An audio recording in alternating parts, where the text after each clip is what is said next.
Maraming salamat, Lord God, for making it clear, Lord God, that when you are for us, Lord God, who can be against us? Panginoon, patuloy po kami nga awit, Panginoon, sa inyo, Lord God. That, Lord, declaring today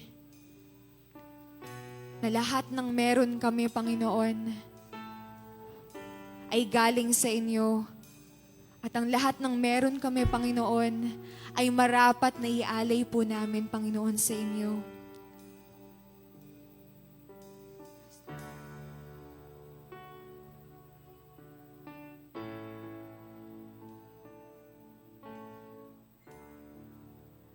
Into your hand I commit again with all I am for you, Lord.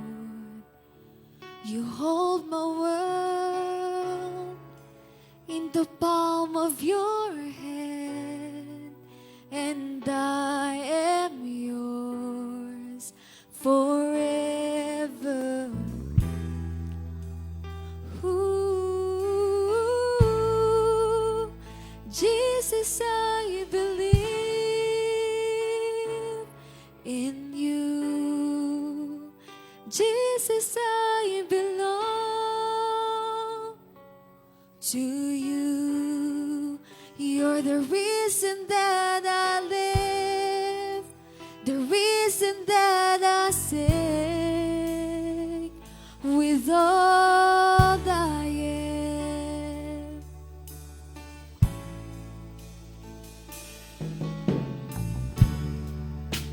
I walk with you wherever you go, through tears and joy. I'll trust in you, and I believe in all of your ways and your promises forever. Ooh, Jesus, I believe in you. Jesus, I belong to you. You're the reason that I live, the reason that I sing. Jesus, I believe. Come on and sing.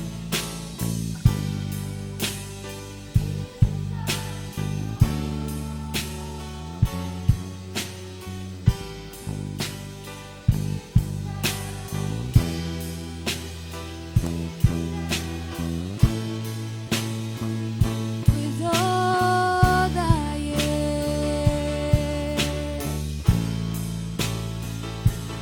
Pwede mo bang itaas ang iyong mga kamay?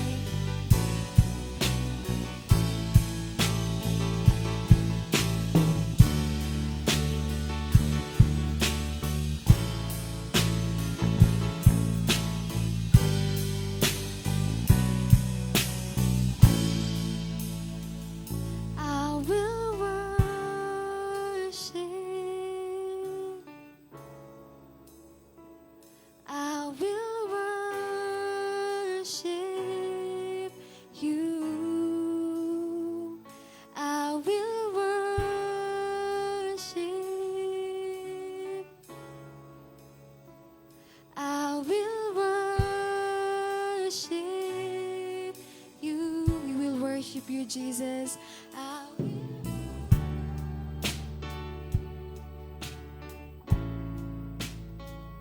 I will worship you. I will worship. I will worship you. Come on, patuloy kang umawit. I will worship. Panginoon, sa kabila ng sitwasyon ko, Panginoon, pipiliin kong purihin ka, Panginoon. Pipiliin kong sambahin ang iyong makapangyarihang pangalan.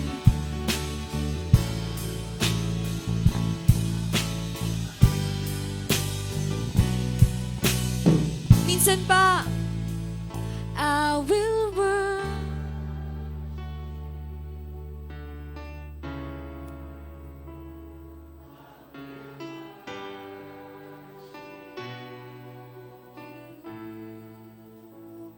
I will worship you. I will worship you. Jesus, I believe in you. Jesus, I belong to you. You're the reason that I live, the reason that I sing with all I am.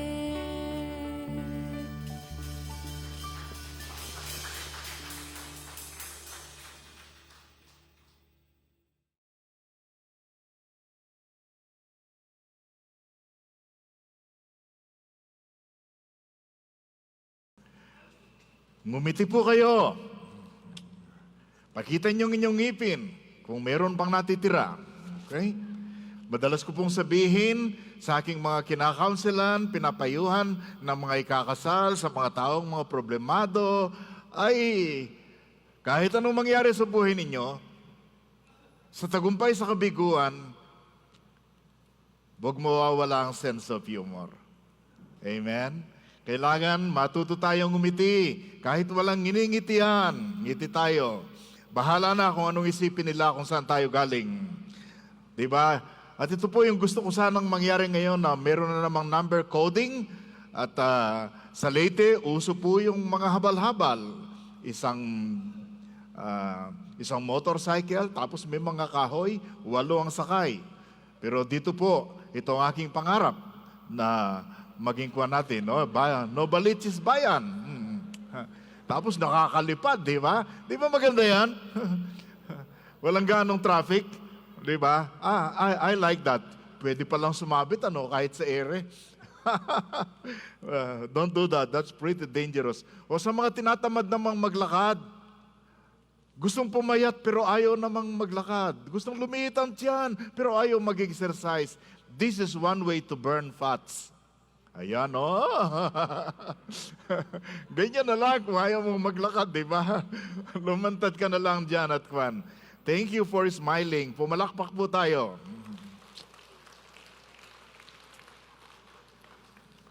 We had a great encounter last Sunday and Monday. Para sa akin, yun ang first time na encounter natin na face-to-face na walang takot.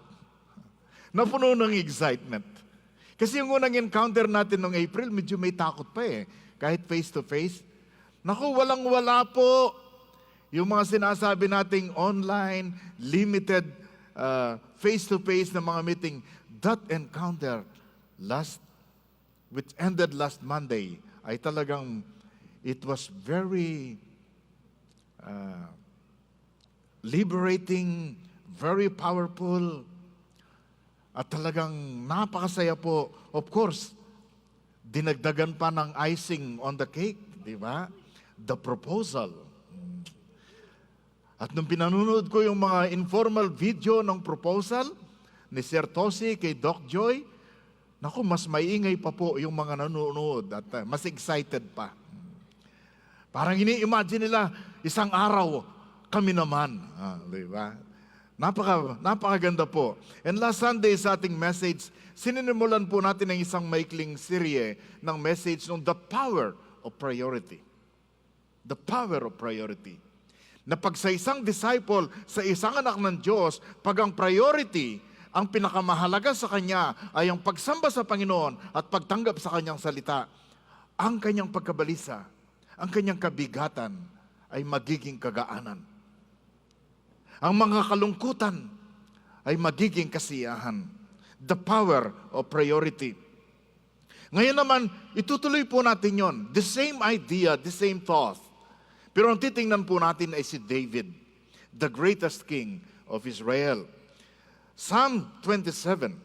Psalm 27. Ganito po ang sinasabi ng Psalm 27. Verse 4. The one thing, sabihin nga nyo, one thing. The one thing I ask of the Lord, the thing I seek most, sabihin nyo, seek most, is to live in the house of the Lord all the days of my life, delighting in the Lord's perfections and meditating on His temple. Verse 5, for He will conceal me there when troubles come. Sabihin nyo, when troubles come. He will hide me in His sanctuary. He will place me out of reach on a high rock.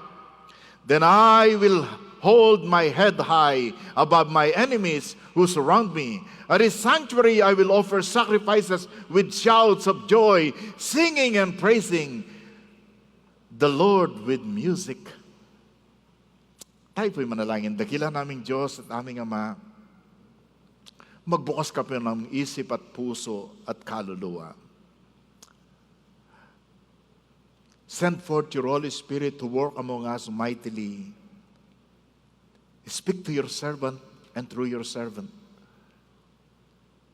Cover us, Lord God, with the blood of Jesus that was shed on the cross. Minister to us in a powerful way. Bihagin mo po ang aming puso, ang aming isip, ang aming buong buhay, para sa inyong karangalan at kaluwalhatian lamang. In Jesus' name, amen and amen. Ang tugon po ni David sa kadakilaan ng kanyang Diyos, one thing, sabi niya. He is the one thing, that number one priority. And what is that? To give worship to God and to receive the Word of God. Para pong sa tinalakay natin last week, yung kanyang wanting, yung kanyang nanomero, nangungunang pinahalagaan ang sumamba sa Diyos at tumanggap sa kanyang salita. Mga kapatid, when the worship or praise of God is your priority, what blessing do you receive? Pag nangunguna ang pagsamba sa Diyos, anong pagpapala ang dulot nito para sa iyo at para sa akin? What blessings do we receive? Dalawa po ang gusto kong i-highlight dito. Una, when we praise God, praise opens the door to God's presence. Number two, praise opens the door to God's power. Nagbubukas ng pinto ang pagpupuri. Praise opens the door to God's presence. Ang pagpupuri at pagsamba sa Diyos ay nagbubukas sa pintuan tungo sa presensya ng Diyos. The one thing I ask of the Lord, the thing I seek most, isa lang ang bagay na inihingi ko. Isang bagay ang pinakahanap ko. Ano po yun? To live in the house of the Lord all the days of my life. Yung ako'y laging nasa tahanan at presensya ng Diyos sa aking buhay.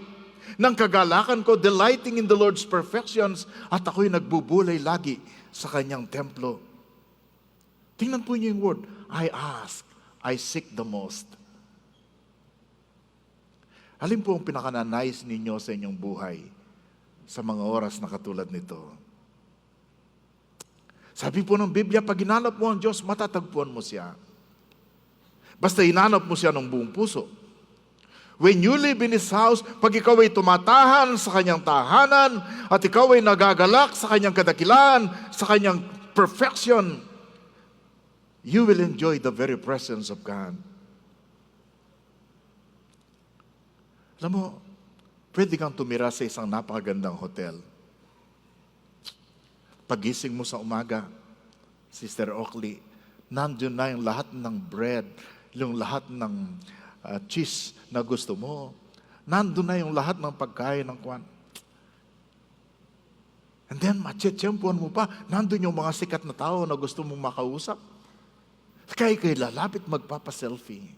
Di ba? Sabi ni David, yung lahat ng magagandang lugar at mga dakilang tao na pwede mong makasama, wala yan kung iahambing sa kadakilaan ng presensya ng Diyos na siya pwede mong makausap at makasama. How many of us finds greatest delight and joy in the presence of the Lord? How many of you have seen people na talagang, naku, nakita ko nung isang araw, yung post ng mga taga-GRC, yung mga manggagawa, kasama nila ang dating Vice President. Di ba? Tuwang-tuwa sila, panayingiti. Yung mga taong nakita ko doon, hindi naman madalas ngumiti pag nasa church, pero nung kasama nila si Vice President Robredo, hindi mo mabili ng 1,000 pesos ang ngiti. Di ba? I know, it's understandable. We want to be with good people. We want to be with great people. We want to be in a very nice place. Pero kay David, wala yun. One thing I ask, what I seek the most, yung ako'y nasa presensya ng dakilang Diyos, tinitingnan ang kanyang kadakilaan, pinagbubulay-bulayan ang kanyang kabutihan, ang kanyang karangyaan. That is what I seek the most in my life. Yan po kasi ang protocol ng paglapit sa Diyos Yan ang protocol. Kahapon kasama namin ang aming mga pumo, narinig ko si Pastora. Pag may binigay siya kay Kemi, what do you say? Thank you. Pag ihingi, anong sasabihin mo? Please.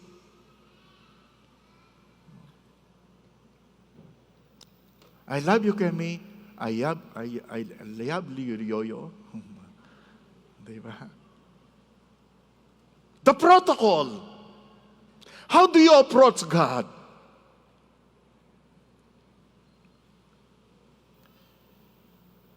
Alam po natin yun, Psalm 100, di ba? Worship the Lord with gladness, and then it says, come before Him singing with joy. Paano ka lalapit sa Diyos? Come before Him singing with joy. And then na verse 4, enter His gates. Paano ka papasok sa kanyang lugar? Enter His gates with thanksgiving. Go into His courts with praise. The protocol, the procedure in coming near to God is by praise, by thanksgiving, by singing. Di ba kayo nagtataka? Hindi ba niya naitatanong minsan, bakit ang dami nating awit at sa pasimula? Batay po sa ganitong mga sinasabi ng salita ng Diyos, the presence of God is the most delightful, enjoyable, and desirable thing in life. Mga kapatid, ang presensya ng Diyos, yun ang matinding nagbibigay sa atin ng kagalakan, pinaka-enjoyable na dapat nasahin ng bawat anak ng Diyos. Alam niyo kung bakit? Pag nasa iyong presence ng Diyos, may pangako siya sa iyo. Kahit anong mangyari, kasama mo siya lagi. Meron pa nga binanggit dyan ng Psalmist sa Psalm 27. Ang sabi niya rito, don't leave me now. Don't abandon me, O God of my salvation. And then in verse 10, basahin natin, even if my father and mother abandon me, the Lord will hold me close. Even if my father and mother, even if my boyfriend, my jowa, iwanan niya ako, lalo kong ilalapit, ididikit ng Diyos sa kanyang puso.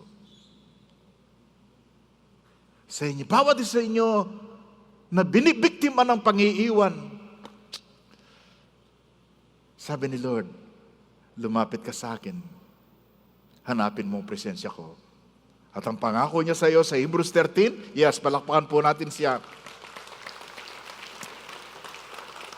Ang pangako niya sa atin sa Hebrews 13, I will never fail you, I will never abandon you. Sabihin mo sa iyong katabi, God will never forsake you.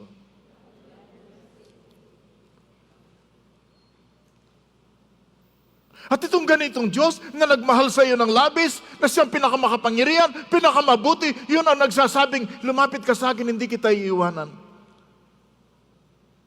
Kaya gusto ko po yung attitude ni Moses eh. Katulad ni David, di ba? Nung sabihin ng Panginoon kay Moses, sabi niya, sige Moses, nung magkasala ang Israel, nagalit ang Diyos. Sige Moses, pinangako ko naman yung lupang pangako sa inyo, punta na kayo doon, hindi na ako sasama, sabi ni God, angel ko na lang ang pasasamahin. Ba? Sa atin, katropa lang, okay na sa atin eh. Sa kanila, angel pa. Alam mo, sagot ni Moses? Lord, sabi niya, nandun sa lupang pangako ang lahat ng pinangako mo sa amin. Nandun ang tagumpay, nandun ang kayamanan, nandun ang mga bahay na hindi namin naangkin noon. Yes, sa lupang pangako, nandun yon. Pero ayaw namin ng lupang pangako, ayaw namin ng tagumpay pag hindi ikaw ang kasama namin. We don't like success and victory. We don't like new houses if your presence is not with us. Like David, one thing I ask of the Lord, to be in His presence. Siguro masasabi natin ng patotoo ng isang tao, ang sabi niya, the road I have traveled has not always been an easy road. The path was always full of stones. Sino po sa inyong hindi naging maganda ang inyong journey? Ang daming mga pagsubok, ang daming bato, nakakatisod. Sino po sa inyong nagkandatisod na, nagkandapa na sa paglalakad sa mundong ito? Ako lang ba? Alam ko, marami rin kayong naging problema. But I am still here, sabi niya. I know that the only reason I am able to make it this far, the only reason I am still here today, is that the Lord is walking the road with me every step of the way. Andito pa rin ako sa kabila ng matitinding pinagdaanan ko sapagkat sinamahan ako ng Panginoon. Hindi niya ako iniwan. So pag mga kapatid, kahit anong pinagdadaanan ninyo, tandaan ninyo, always seek the presence of God in worship. Sabi po ni Craig Denison, God loves worship. He longs for it. Ninanais ng Diyos na ikaw ay sumamba sa Kanya. Ikaw lang ang ayaw eh. Ang sarap mong Pero mo ang Diyos na gumawa ng paraan para makalapit ka, ikaw, hindi ka pa rin pumapansin. He longs for it. Think of that. You have an opportunity every day through worship to satisfy the heart of the one who paints the sunsets, breathes life into dust, and forms mountains, galaxies, animals, angels, and humankind with just the power of His voice. You bring your Creator immense joy and satisfaction when you worship.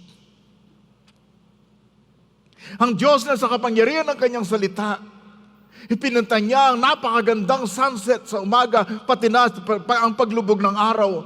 Siyang lumikha ng lahat ng mga galaxy, ng lahat ng mga planeta. Siyang lumikha ng lahat ng angels, ng tao, sa kapangyarihan ng Kanyang salita. At ang Diyos na ito, sinasabi niya sa iyo, gusto kong lumapit ka sa akin. I want to have a relationship with you. I want you to worship me. Pagkatapos ikaw, ay hindi pala ikaw. Ang hirap naman, pagkausap mo yung wala dito. Tapos ganun tayo, di ba? The priority of praise, when we worship and praise, a door is open to us. Open wide. The door into the presence of God. Sino sa inyo nagsasabi kay Lord, Lord, kahit anong mangyari, sasamba ako sa iyo. Palakpakan nga natin ang Panginoon. Secondly, ano pang blessing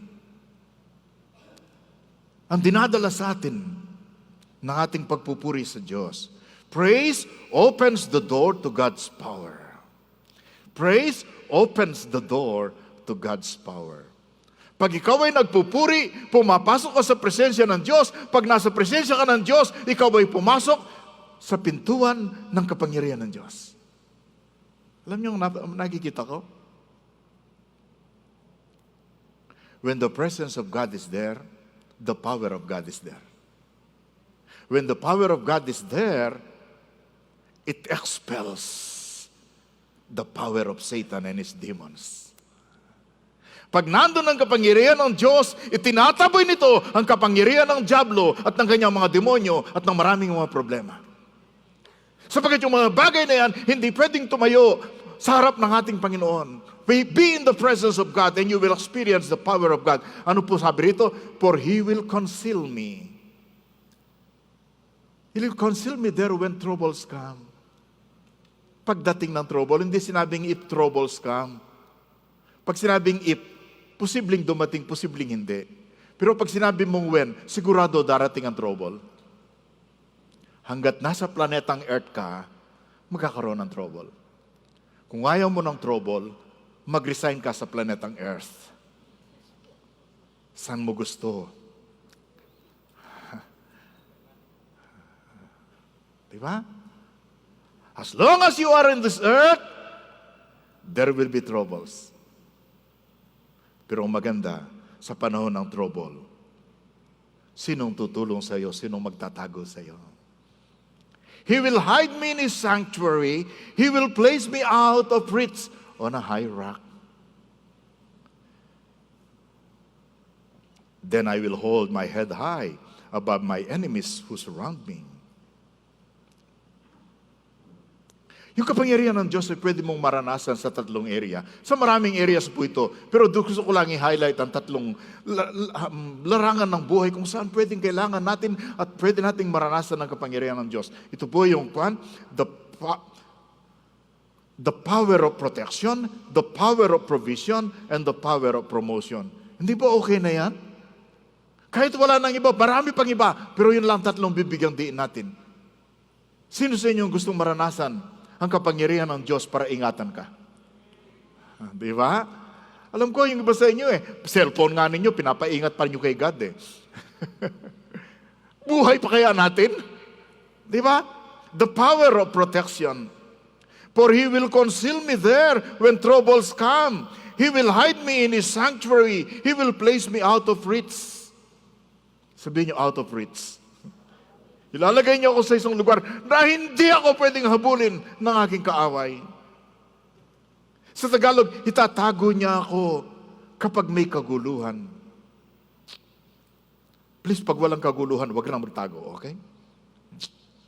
Tatago niya ako pag may kaguluhan. Sa loob ng kanyang templo ako iingatan. Sa ibabaw ng batong malaki ako ilalagay. He will keep you safe. At kung titingnan po natin sa verse 1 hanggang sa mga verse 4, makikita po natin yung testimony ni David kung sino ang Diyos sa kanya, kung gaano ang kapangyarihan ng Diyos. Number 1, sabi niya, the Lord is my light. The Lord is my light and my salvation. Whom shall I trust? Ito po'y kinikilala na mayroong kadiliman sa mundong ito. Darkness symbolizes sin, unrighteousness, injustice, lies, sickness, doubts, poverty, and persecution. Kapatid, madilim ang sanglibutan. Maraming panganib, maraming problema. Kapag inaawit natin yung Waymaker, your light in the darkness, ginagawa kong prayer yun Sa panahon na ikay confused, hindi mo alam ang gagawin mo. Lord, You are my light. We are living sapagkat tayo'y nasa mapanganib ang sanglibutang ating ginagalawan. Nandyan po ang mga demonyo, nandyan si Satanas, nandyan ang mga taong laban sa atin, nandyan ang mga tukso, nandyan ang karamdaman, nandyan pa rin ang pandemic. At nababago na po ang kapangyarihan ng mundo. Ang China gusto po niyang mag-dominate. Ang daming mga binibiling property at saka business sa United States. Ang invasion ng Ukraine po ay mahigit ng, nasa 200 days na. Akala natin madalian lang yon. Ang Iran, Maliwanag pa rin ang kanilang layunin, kailangan mawala ang Israel sa kanilang kinalalagyan. Kaya kung ako sa inyo, punta na kayo ng Israel bago mawala. God is the one who brings me to safety. Sabi po ni Charles Rayleigh, commenting on that verse 1, the Lord is my light and my salvation. Ang sabi niya, light dispels the anxieties and dangers of darkness. Salvation guarantees the defeat of all adversaries. Defense or fortress or stronghold assures victory against all assaults. Pag ang Diyos ang iyong liwanag, ang iyong kaligtasan, ang iyong tanggulan, panalo ka, kapatid. Sabihin nga niya sa inyong katabi, panalo tayo. And then the Lord is my stronghold, ang sabi rito. Inuusig po ang mga Kristiyano sa iba't ibang dako ng sanlibutan. Ang dami pong napapatay ng mga Kristiyano, ang daming nakabilanggo. Pero sa gitna ng mga pangyayaring ito, ang sabi po sa Psalm 118, it is better to take refuge in the Lord than to trust in man. It's not in your screen. It is better to take refuge in the Lord than to trust in princes. Kaya patid, mas mabuting magtiwala at magtago sa Panginoon kaysa mga taong may kapangyarihan. Alam niyo, nagmamadali ng ating kaaway na Satanas sapagkat alam niya malapit nang matapos ang kanyang oras sang libutang ito. Nanunukso siya, naninira siya, sinisikap niyang wasagin ang ating mga buhay, mga kapatid. Lagi niyong isigaw, the Lord will keep me safe, the Lord will protect me, the Lord will conceal me. The Lord is my light and my salvation, why should I be afraid? The Lord is my fortress, protecting me from danger, why should I tremble? Comment po ni Warren Wiersbe dito, He is our light, so we need not fear because of darkness. He is our strength or stronghold, so we need not fear for our weakness. And He is our salvation, so victory is sure. Siya ang ating liwanag, kaya hindi tayo dapat matakot sa kadiliman. Siya ang ating lakas o tanggulan, kaya hindi natin dapat katakutan ng ating kahinaan. Siya ang ating kaligtasan, kaya tiyak ang pagtatagumpay ng mga anak ng Diyos. Amen? Gusto ko pa rin basahin natin sa Tagalog yun . Basahin natin sa Tagalog. Si Yahweh ang ilaw ko at kaligtasan. Sino pa ba ang aking katatakutan? Sige nga, basahin niyo susunod. Si Yahweh ang muog ng aking buhay. Sino pa ba ang aking kasisindakan? Kung buhay ko'y pagtangkaan ng taong masasama, sila'y mga kalaban ko at mga kaaway nga. Mabubuwal lamang sila at mapapariwara. Kahit isang hukbo ang sa aking pumalibot, hindi pa rin ako sa kanila matatakot. Salakayin man ako ng mga kaaway, magtitiwala pa rin ako sa may kapal. Grabe. Nakakasindak ang kanyang sinabi. Sobrang nakakatakot. Isang hukbo ang papalibot at lalaban sa akin. Sunod-sunod na problema, roller coaster na trahedya. Nanaginip ka na ba na lahat ng malalakas kalaban mo? Pa'y dumating ang Marvel's Avengers, akala mo kakampi, kalaban pala.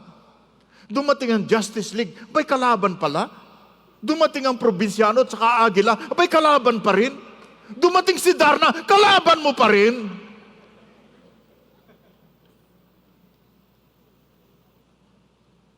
Sabi niya, kahit sinong pumaligid sa akin, kahit isang hukbo, hindi ako matatakot sapagkat ang Diyos ang nagliligtas at nag-iingat sa akin. Amen. Of course, yung sinabi ko yung parang panaginip lang, pero marami sa inyo, ang problema ninyo, hindi panaginip, realidad . Pero kung realidad ang problema ninyo, ang mas maliwanag na realidad ay ang kasama mo ang Panginoon at siyang mag-iingat sa iyo. Amen? And then there is the power of provision. That's just the power of protection. The power of provision because of the power of God. Siguro hindi natin mababanggit masyado Psalm 27 ito, na ang Diyos ang magbibigay ng inyong bawat kailangan. Of course, nasa ibang bahagi yan ng Biblia, pero ang sabihin natin, paano kayo iingatan ng Diyos? Paano kanya itatago kung hindi kanya pakakainin, di ba? Basta kahit saan kadalhin ng Panginoon, ibibigay niya ang bawat kailangan mo. Ibibigay niya ang bawat kailangan mo. Of course, alalahanin po natin ang Psalm 23, 4-5. The Lord is my shepherd, I have all that I need. Then sa verse 5, anong sabi? Naghahanda ka ng pista sa aking hapagkainan kahit marami akong kalaban. Gusto ko po ito eh. Kasi kung minsan pag marami tayong problema at marami tayong kalaban, akala natin tayo pinabayaan eh. Pero sabi niya, ang ating Diyos, He prepares a feast for me even though there are enemies. Nandyan ang karamdaman, nandyan ang kahirapan, nandyan ang pagbagsak, nandyan ang kabiguan, nandyan ang problema, nakaupo silang lahat dyan. Pero kahit marami ka, napapaligiran ka ng problema, ang sabi ng Biblia, hindi ka pababayaan ng Diyos, naghahanda pa rin siya ng pagpipista para sa iyo.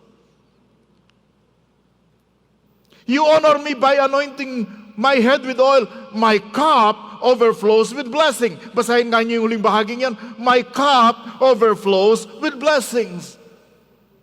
Ang aking saroy umaapaw, hindi nauubos sa pagpapala ng Diyos. And then the power of promotion. When you worship God, you enter His presence, you enter the door of power, and there is the power of promotion. Ang Panginoon ang magtataas sa iyo. Amen? Marami kang karibal sa mundong ito. Marami kang kakumpetensya. Ewan ko pa, kahit ikaw mabait, ang dami pa rin ayaw sa iyo. Di ba? At yung mga naninira sa iyo, mas marami nga silang kasiraan eh.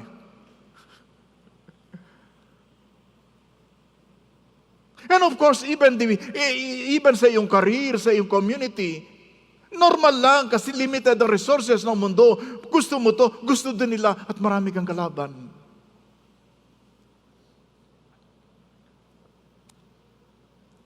But God cares about you. He will place me out of reach on a high rock. Ilalagay niya ako sa isang lugar na hindi ako kayang abutin ng aking kalaban. At hindi lang yun, anong sabi? Then I will hold my head high above my enemies who surround me. Kita niyo yung picture ng panalo? Hinahabol nila ako, gusto nila akong bumagsak, pero sabi niya gano'n, dahil itinago ako ng Panginoon, itinaas ako ng Panginoon, sabi niya, angat noo. Panalo ako laban sa aking kaaway. Kaya patid, kahit gusto kang ibagsak ng tao, ang Panginoon mo, paglalapit ka sa Kanya, itataas ka niya. Di ba? God opposes the proud, but gives grace to the humble. Dapat sa Kanya tayo magpakumbaba. God is saying, He will affirm His love for you. Sasabihin niya mga taong humahabol sa iyo, humaayaw sa iyo. Oh, sabi niya ganon, this is mine. I have her back or his back. Sagot ko to, sabi ng Panginoon. Akong bahala sa Kanya. Psalm 75, isang paalala sa inyo na marami kayong kakompetensya sa buhay ninyo. For exaltation or promotion comes neither from the east, nor from the west, nor from the south. But God is the judge. He puts down one and exalts another. Promotion, exaltation comes from the Lord who loves you, who gave Himself for you. Amen? Sa Kanya kayo magtiwala, mararanasan nyo ang Kanyang kapangyarihan. Look at the priority of David. One thing, only one thing. Sa dami niyang problema, ang priority pa rin niya, one thing, only one thing. Mabuti pa kayo, marami kayong options eh. Yung iba sa inyo, nakalistang opsyon nyo, ano kaya ang gagawin ko? Natalo ang aking kandidato. Pupunta kaya ako ng Dubai? Pupunta kaya ako ng Qatar? Pupunta kaya ako ng Middle East? Pupunta kaya ako ng Canada? Pupunta kaya ako ng Australia? Eh, yung isang kapatid dito, hindi nga niya malaman kung Australia ba o Canada eh. Ang dami niyang opsyon. Di ba? Mag-i-stay ba ako rito? Mag-aasawa ba ako? Eh, siyempre, pag iniisip mo mag-aasawa ba ako, wala namang lumiligo. Paano yun? Hindi pala, wala pang boyfriend or girlfriend. Kay David, wala yun eh. Number one po, yes, ngiti muna kayo. Pinangingiti ko lang kayo. Number one focus ng kanyang buhay, hindi many things. One thing. Only one thing that I desire. It is one thing, it is about his relationship, his love and trust with the Lord. Yung kanyang ugnayan sa Panginoon yung nauuna, yung kanyang pagtitiwala, yung pagsama ng Panginoon sa kanya. Remember, si David, wala pa po siya, hindi pa siya nakakaligtas sa trouble, pero may declaration niya, mananalo ako sapagkat ang Panginoon ang tutulong sa akin. Nasa presensya ko ng Panginoon. I'm all asking God for one thing, only one thing, to live with Him in His house my whole life long. I'll contemplate His beauty. I'll study at His feet. Kaya nga pinost ko kanina sa mga bakit ang daming mga tao nagsasabi nila gusto nilang pumunta ng langit pero ayaw pumunta ng church? Di ba? Bakit ang daming mga Kristiyano?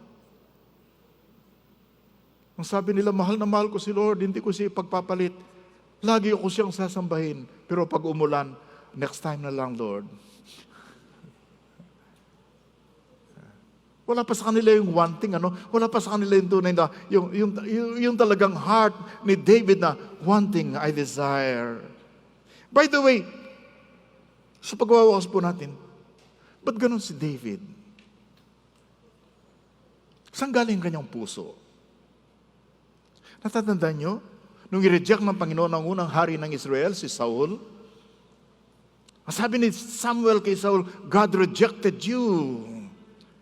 But now, your kingdom must end, for the Lord has sought out a man after His own heart. Nakakita ng Diyos ng isang lalaki ng kanyang puso ay ayon sa Diyos. Nakakita ng Diyos ng lalaking kanyang napupusuan.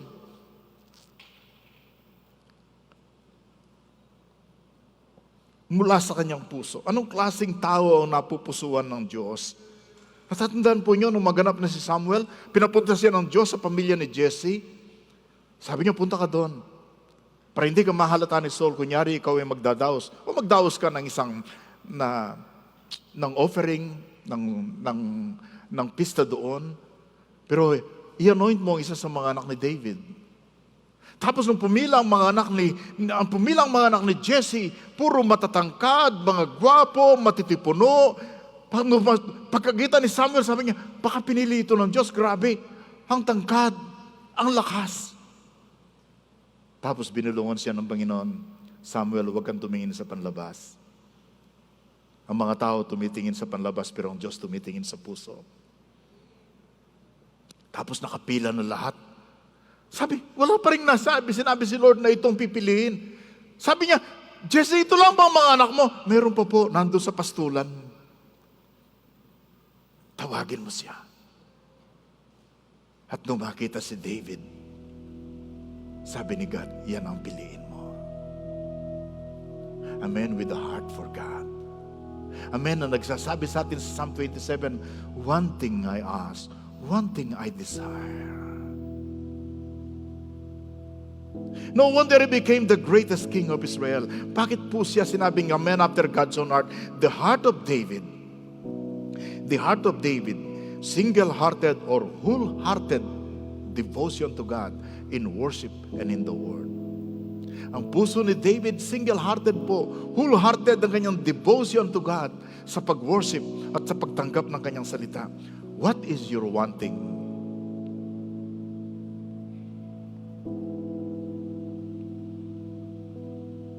I'd like to encourage you to connect fully, wholeheartedly sa Panginoon. Na kahit marami kang pagpipilian, hindi mo ipagpapalit yung paglapit sa Kanyang presensya at pagsamba sa Kanya. Nais ko pong tumayo tayo as we read this analogy.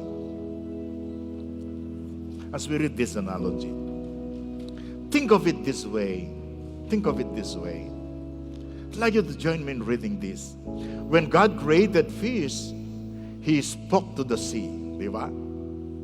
Let there be fish. When God created trees, He spoke to the earth.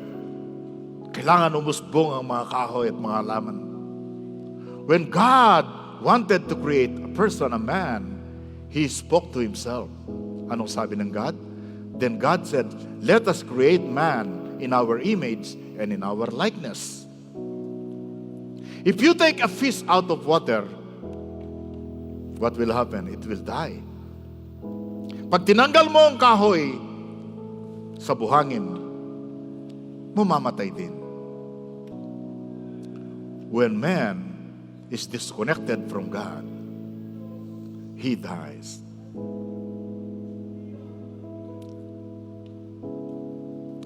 God is our natural environment. We were created to live in His presence. Tayo inilikha para mabuhay sa Kanyang presensya. We have to be connected to Him. It is only in Him that life exists. Ang buhay natin ay buhay pag ikaw ay konektado sa ating Panginoon. Let us make it our top priority to stay connected with God. We remember that water without fish is still water. Fish without water is nothing. Soil without trees is still soil, but trees without soil is nothing. God without man is still God, but man without God is nothing. But when you are with God,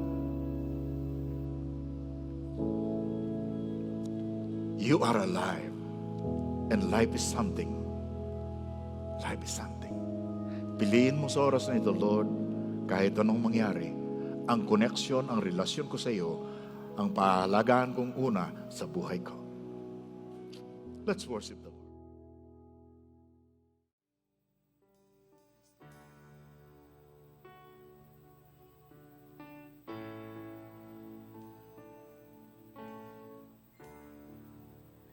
Into your hand I commit again with all I am for you, Lord.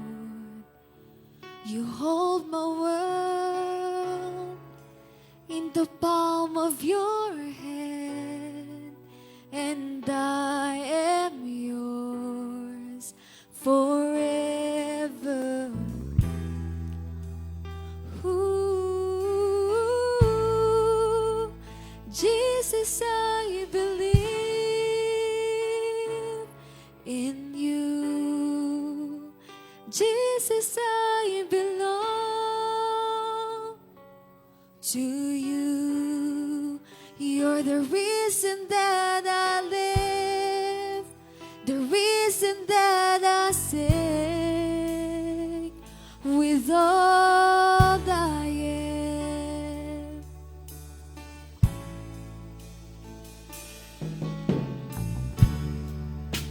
I walk with you wherever you go, through tears and joy. I'll trust in you, and I'll believe in all of your ways and your promises forever. Ooh, Jesus, I believe in you. Jesus, I belong to you. You're the reason that I live, the reason that I sing. Jesus, I believe. Come on and sing.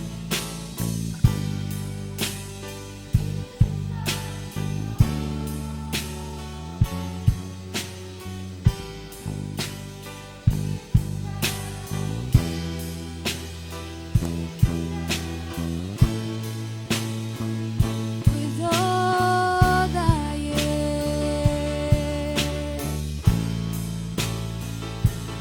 Pwede mo bang itaas ang iyong mga kamay?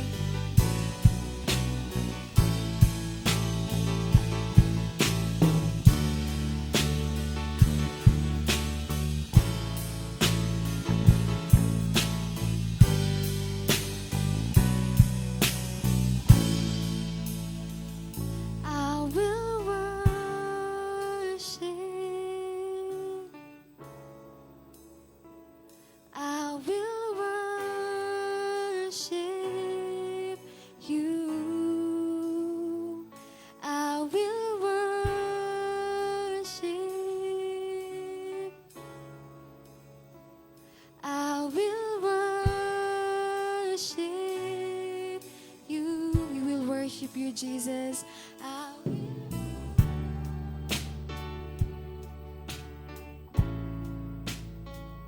I will worship you. I will worship. I will worship you. Come on, patuloy kang umawit. I will worship. Panginoon, sa kabila ng sitwasyon ko, Panginoon, pipiliin kong purihin ka, Panginoon. Pipiliin kong sambahin ang iyong makapangyarihang pangalan.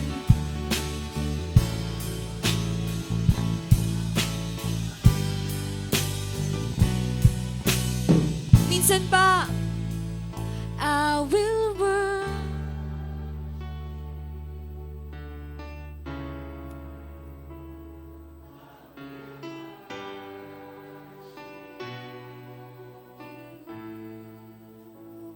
I will worship you. I will worship you.